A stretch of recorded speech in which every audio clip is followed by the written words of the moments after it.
This is the story of a young man named Kevin. As you can see here, Kevin appears to be your typical, all-American type of guy.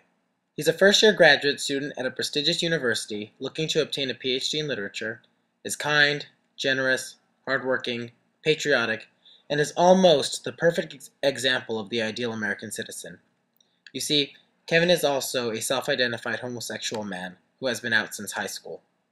In college, Kevin experienced an enormous amount of acceptance, but as the years passed, he slowly began to realize that our society as a whole may not be as accepting as they claim to be. For the past 2 years, Kevin and his partner have been looking into starting a family, and because anti-gay marriage laws are still in effect in their home state, they ultimately decided to start the process by adopting a child.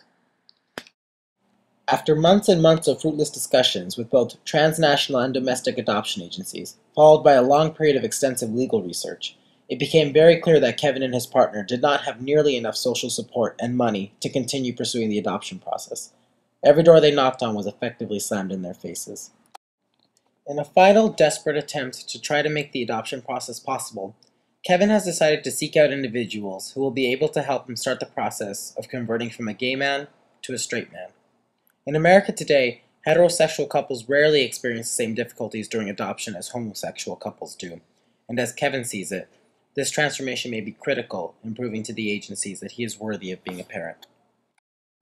As a straight man, Kevin will not experience the stringent policies surrounding the adoption process as fully as homosexuals do, nor will he find himself having to pay copious amounts of money to agents who in reality view his actual sexual orientation as a risk factor in the family setting.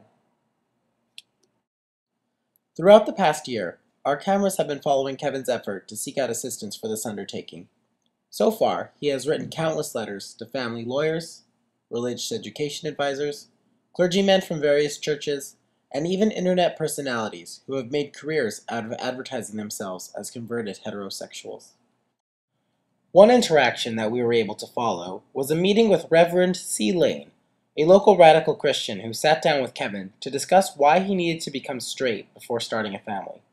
During their conversation, Reverend Lane explained to Kevin not only the foundational religious arguments debasing homosexuality, but also the social stigmas that surround the lifestyle. She explained that homosexuality has never truly been embedded in America's moral fibers, and that a family with two parents of the same gender continues to be perceived as a threat to the traditional values of the ideal Christian family. Thankfully, Reverend Lane was able to provide Kevin with the opportunity to spend 12 weeks in an institution that will effectively help him find the path of righteousness again. According to Lane, this will be the final step in Kevin's transformation. She told him how proud she was of the fact that he was willing to go to such great, admirable lengths, all for the sake of his future family. What lies ahead for Kevin is unclear as of right now, and unfortunately we will never know what became of his transformation. After his meeting with Reverend Lane, Kevin requested to no longer be filmed for documentary purposes.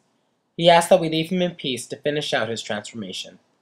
It is important that we all understand that Kevin's story is also the story of countless other individuals in America today, others who experience hardships simply because they do not fit the mold of the perfect American citizen.